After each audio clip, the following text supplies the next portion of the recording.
Kabini Garubou, bonjour. Bonjour. Donc, fait mission ici à Washington, D.C., une mission qui vous a également amené à New York, toujours ici aux États-Unis. Quel bilan faites-vous de votre mission ici sur le sol américain? Un bilan largement positif. Les objectifs que nous poursuivions ont été atteints. Nous sommes venus parler aux instances américaines et tirer une sonnette d'alarme. Sonnette d'alarme, pourquoi? Parce que des négociations se déroulaient. Elles ont commencé au Qatar, à Doha, et se sont poursuivies ici à Washington. Mais il y avait un maillon manquant à ces négociations, c'est la population congolaise. On ne peut pas décider du sort des Congolais en leur absence.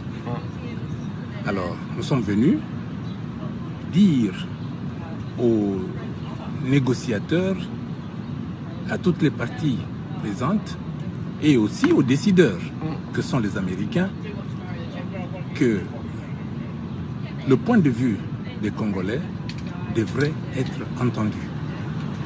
Et ce n'était pas le cas, qu'on se le dise. Les délégués du gouvernement qui sont venus ici n'ont fait aucune consultation populaire. Ils sont venus avec un cahier de charges, au contraire, qui met à mal le Congo. Dans quel sens? Il y a deux accords qui sont en train d'être négociés. Il y a un accord économique et un accord politique. L'accord économique consiste à donner aux Américains tout ce que le pays possède comme terres rares et minerais stratégiques contre la sécurisation du pouvoir de M. Félix Tshisekedi. Il y a mal donne.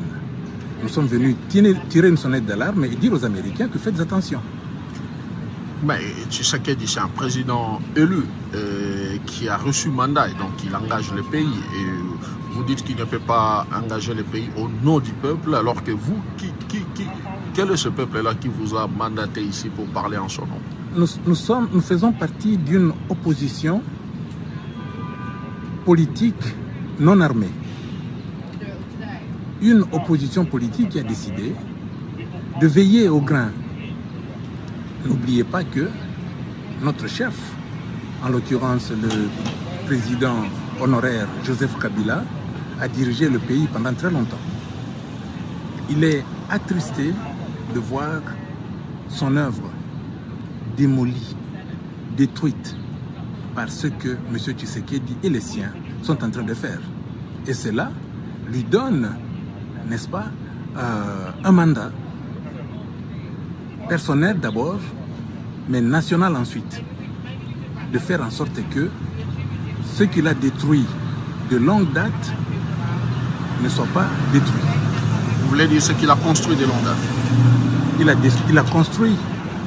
Lorsqu'il est arrivé en 2001, souvenez-vous, il n'y avait pas une architecture étatique au Congo. Il n'y avait pas de constitution. On vivait vaille que vaille. Il est arrivé, il a pris des décisions importantes, comme par exemple signer le cessez-le-feu, l'accord de Lusaka, qui a mis fin au combat. Demander à toutes les troupes étrangères de s'en aller et demander à ce que les Sud-Africains nous aident à nous accueillir chez eux pour un dialogue entre Congolais, et tout Congolais devrait se retrouver là-bas. Et nous nous y sommes retrouvés. Raison pour laquelle, lorsque nous avons terminé les négociations de Sun City, l'accord qui a été signé s'appelle l'accord global et inclusif. Vous parlez d'une opposition non armée, mais que fait une opposition non armée à Goma, ville occupée par une opposition armée? Je dis par la rébellion. Mais c'est toujours au Congo. Goma, que je sache, n'est pas une ville étrangère. C'est une ville congolaise. J'ai eu à expliquer cela la dernière fois. Le fait de nous retrouver... congolaise, mais contrôlée par une rébellion soutenue par un pays étranger, le Rwanda. Bon, ça, je ne sais pas si elle est soutenue par le Rwanda. Il faudra le prouver. Mais en tout cas... C'est factuel. S'il vous plaît? C'est factuel. Bon, ok, je vous le concède. Mais toujours est-il que le M23, qui hier vers les années 2012, lorsque nous nous sommes battus contre eux, avaient des revendications identitaires. Ils se battaient pour leur nationalité congolaise. Et nous leur disions que la question de la nationalité congolaise est résolue par la Constitution. Il n'y a pas besoin de prendre les armes. Ils n'ont pas voulu nous écouter. Nous nous sommes battus et nous les avons vaincus. Cette question-là... Pas que sur cette question-là, il y avait bien d'autres. Bon, mais en tout cas, c'est la question principale. Et aujourd'hui, c'est toujours la même revendication. Non, pas du tout. Aujourd'hui, il y a autre chose. Que vous et moi, nous ne savons pas. En tout cas, moi, je ne peux pas me prononcer là-dessus. Mais toujours est-il que je sais que le président Tshisekedi a invité le M23 qui était déjà défait à Kinshasa. 14 mois, nous disent-ils, ils sont restés dans notre capitale aux frais du contribuable. Ils étaient aux Petits Oignons, au Kempinski Hotel. Alors, qu'est-ce qu'ils se sont dit avec M. Tshisekedi? Nous ne savons pas. Mais ça, c'est peut-être un détail, mais comment expliquer... Non, ce n'est pas un détail comment du tout. expliquer Kikayabin Karoubi, cette contradiction du président Kabila qui combat les M23 entre 2012 et 2013, défait cette rébellion et aujourd'hui, il défend cette même rébellion. Je répète, les agissements de cette rébellion contre la République. Je répète ce que j'ai eu à vous dire. Le M23, en 2012, se battait pour d'autres revendications. Qui ne sont pas différentes de celles... Qui sont différentes. Aujourd'hui, moi, je n'entends pas parler de M23, nous nous battons pour notre nationalité congolaise. Alors, pas du tout. Ils sont congolais, et le premier à le reconnaître, c'est le président Tshisekedi. Il l'a dit ouvertement que le M23, ce sont des Congolais. Il l'a dit à des chefs d'État, il l'a dit à des micros de journalistes, vos collègues, il l'a dit à plusieurs reprises. Ce sont des Congolais. Ils ne se battent pas pour ces revendications-là.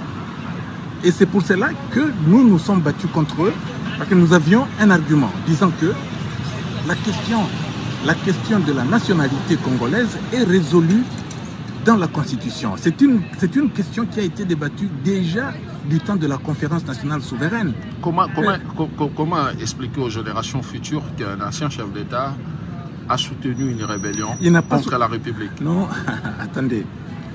Une rébellion peut naître et ne peut pas être toujours prise pour une mauvaise rébellion. Vous savez, une rébellion peut avoir un point à défendre, comme par exemple, lorsque quelqu'un s'impose et met en place une dictature féroce, une tyrannie. D'ailleurs, la Constitution elle-même demande à tout Congolais d'empêcher cette personne. Pacifiquement. Bon, en tout cas... En ne prenant pas les armes contre la République. Non, ce n'est pas contre la République, c'est contre un régime. Contre un régime. Ce régime, moi je ne crois pas qu'il se bat pour la République. Un régime... Le régime vient de prouver à suffisance... Qui gère le pays parce que ce régime a reçu le mandat du peuple par les élections. Mais alors, ce régime vient aux États-Unis de donner les minerais de nos enfants. Parce que ces minerais qui sont dans le sous-sol congolais n'appartiennent pas qu'à nous. Ils appartiennent aux générations futures. Ils ne font pas un cadeau aux Américains. C'est un cadeau. C'est un cadeau. Un partenariat, une coopération. Non, pas du tout. En échange... Pas du tout. Ça fait partie... De la sécurité, il y aura des échanges économiques, il y a plusieurs autres bénéfices que le gouvernement défend pour le pays. Vous savez, ma présence ici a servi également à dire à nos partenaires américains que nous, en l'occurrence, la famille politique du président Kabila, qui fait partie de la grande famille politique oppositionnelle, qui n'a pas pris les armes, et dire aux Américains que nous ne voulons pas que les capitaux américains arrivent dans un pays qui est au bord de l'implosion.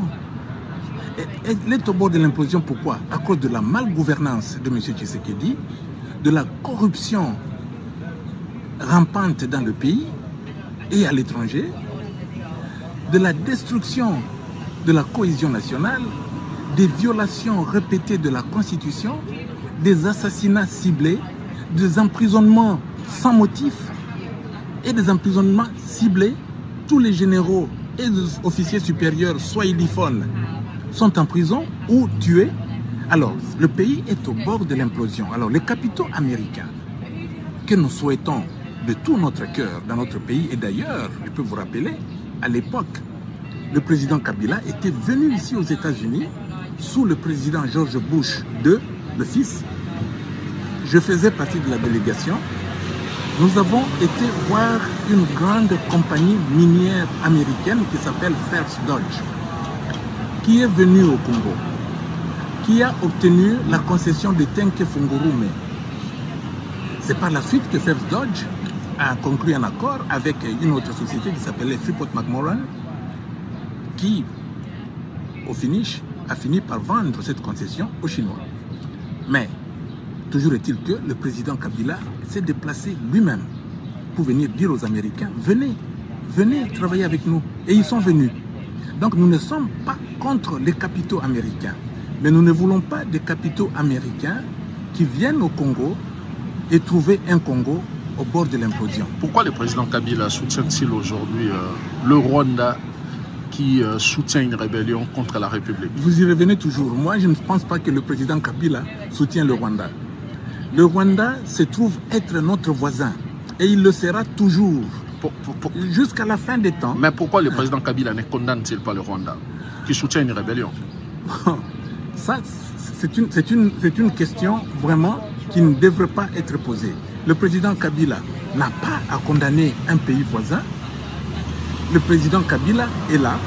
Et d'ailleurs, vous l'avez dit vous-même, il est à Goma, ville contrôlée par le M23, qui est une rébellion. Qui est une rébellion. Non, ce langage-là de soutenu par le Rwanda, je crois que même les médias occidentaux qui disaient cela commencent à retirer cette incise-là. Le M23, c'est une force militaire.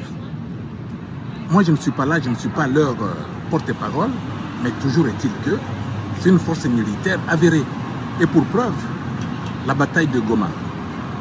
Vous vous souviendrez que même les forces de la SADC ont dû mettre le drapeau blanc. Mais les centaines de mercenaires que M. Tshisekedi a amenés là-bas sont partis la queue entre les pattes.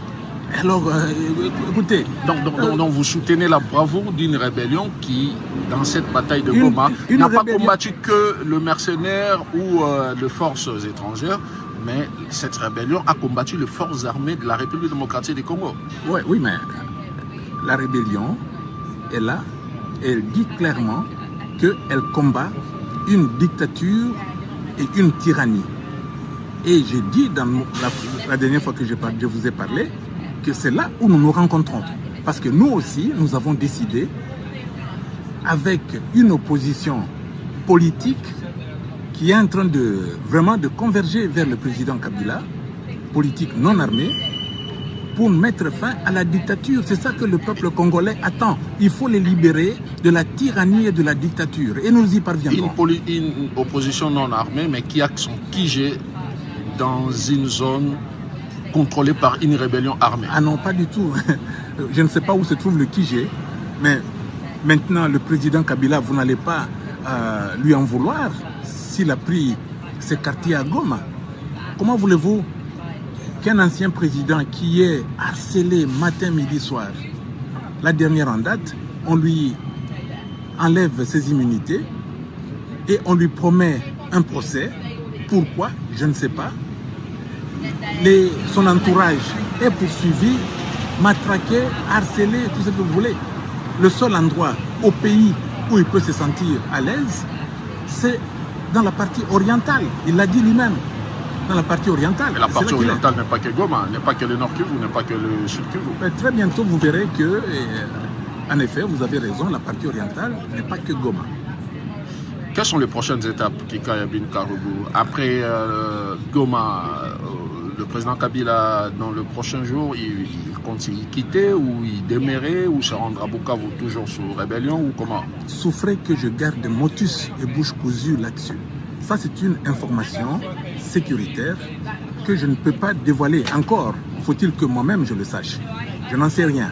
Les aspects sécuritaires qui se déroulent dans les parties en guerre, en tout cas, moi, ça ne m'intéresse même pas. Le 27 juin prochain, donc la semaine prochaine d'ailleurs, Kinshasa et Kigali vont signer ici à Washington un accord de paix avec l'objectif de taire les armes. Quel avenir pour vous?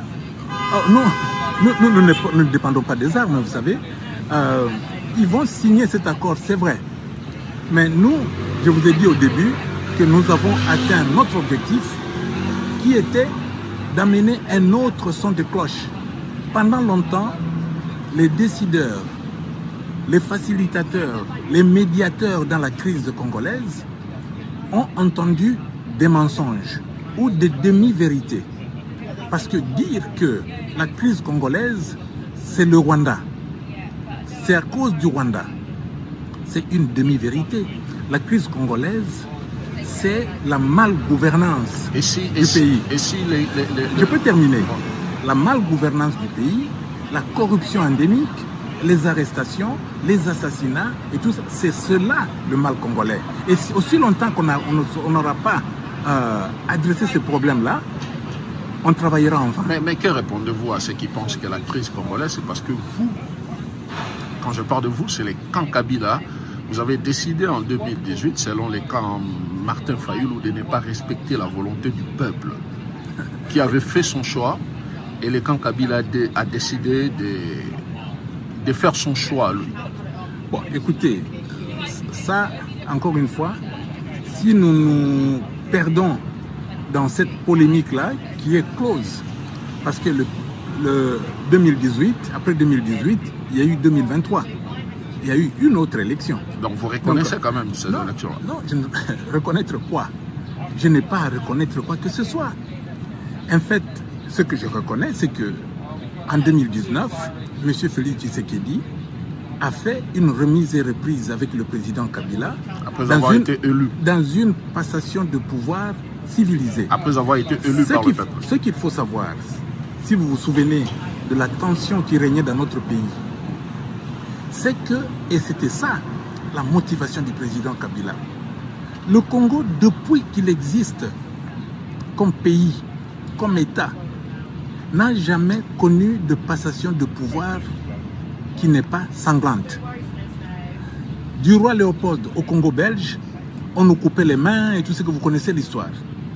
C'était dans le sang que le Congo deviendra Congo belge. En 1959 commencent d'autres problèmes. Il y a eu la tuerie à la place Imka à Matongé. Vous êtes Quinois, vous connaissez bien l'endroit. Et c'est ça est allé jusqu'à l'obtention de l'indépendance en 1960, qui culminera le 17 janvier 1961 avec l'assassinat de Patrice Emery Lumumba et le début de plusieurs rébellions et de sécessions. Sécession du Katanga, sécession du Kasaï et tout ça. La rébellion mouléliste. Et encore une fois, c'est dans le sang que le maréchal Mobutu fait son coup d'État en 1965. Et même lui, en 1965, il procède à des pendaisons publiques à Pongabi, raison pour laquelle Mouzé avait nommé le stade des martyrs. Donc, il n'y a eu que ça. En 97, pardon, 87-97, pareil. Lorsque Mouzé prend la Kalachnikov à l'est, vient vers l'ouest, on nous parle de 10 millions de morts, de 6 millions de morts, on ne connaîtra jamais le chiffre exact, mais en tout cas, c'est dans le sang. Raison pour laquelle Joseph Kabila dit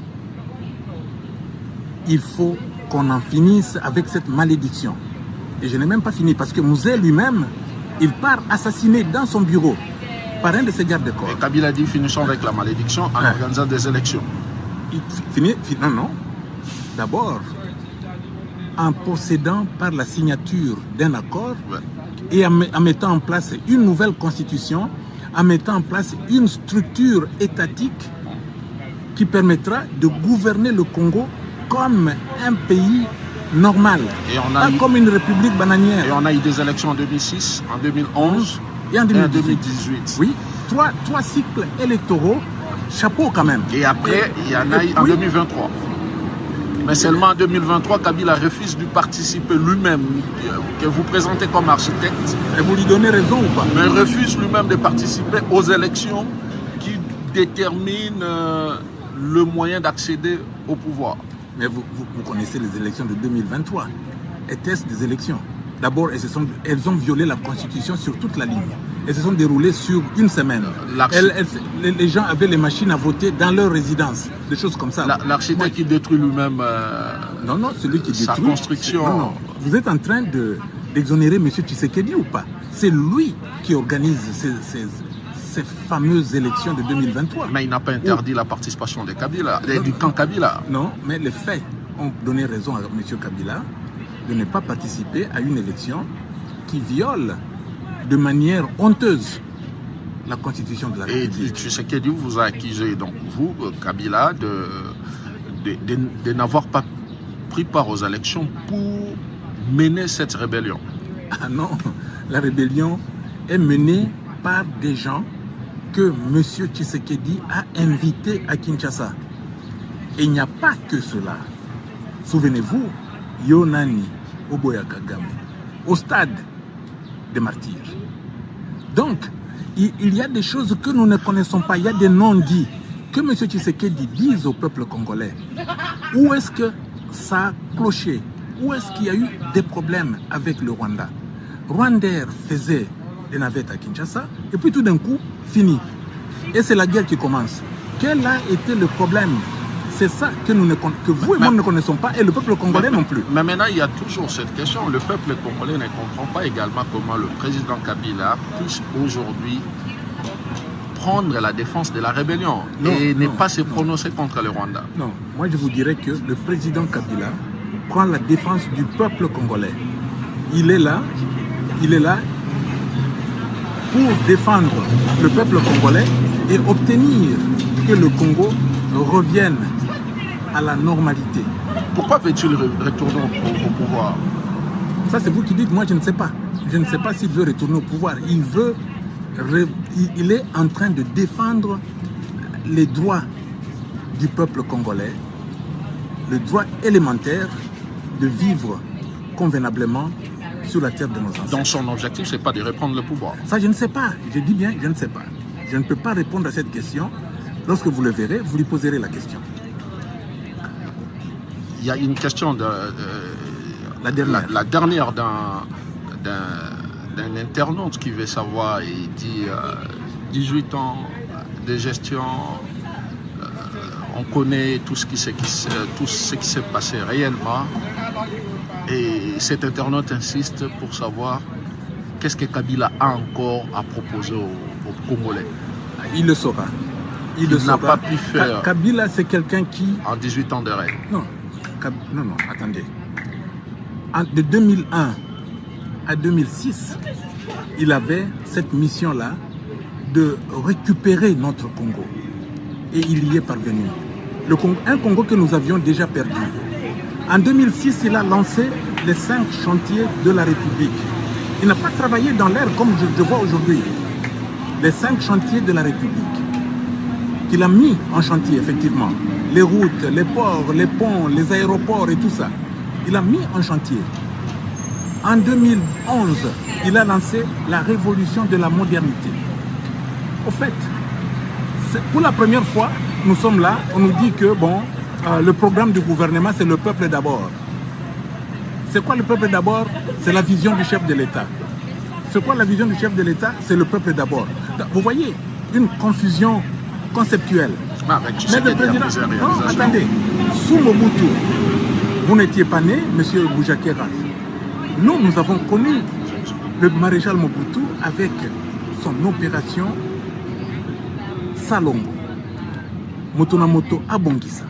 Travail. Il lance ce mot d'ordre et il met la nation au travail. Après, en 70, il parle de objectif 80. Et il nous met au travail.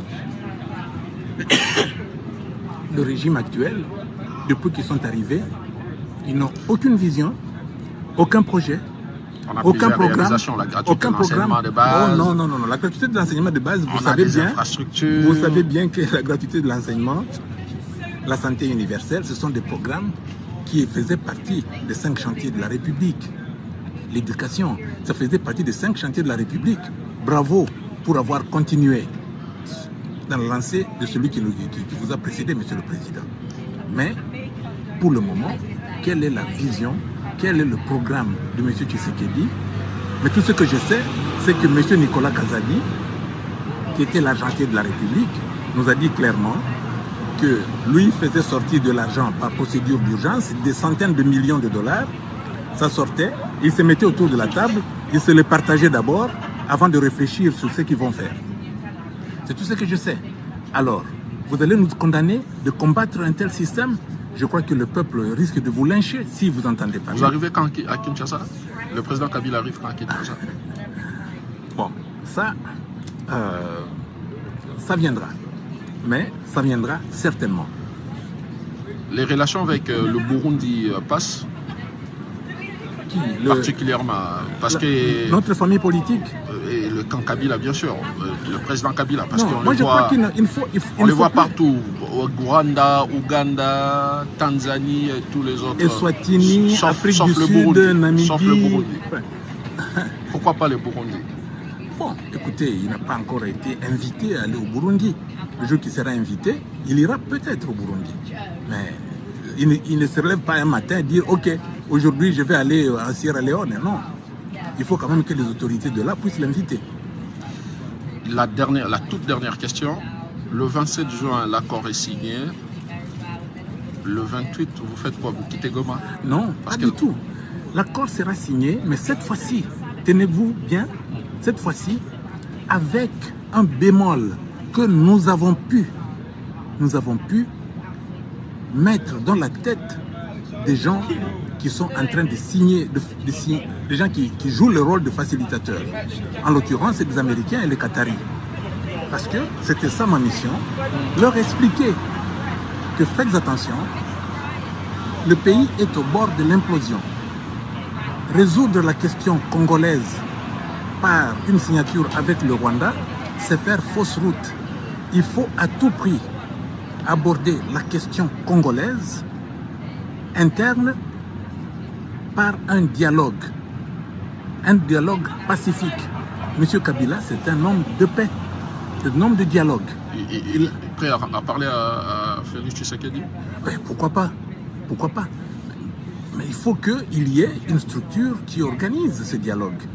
Les évêques ont essayé. Le président Kabila, dans son discours, a applaudi cette initiative des évêques. Si l'initiative des évêques aboutissait demain, vous verrez M. Kabila autour de la table.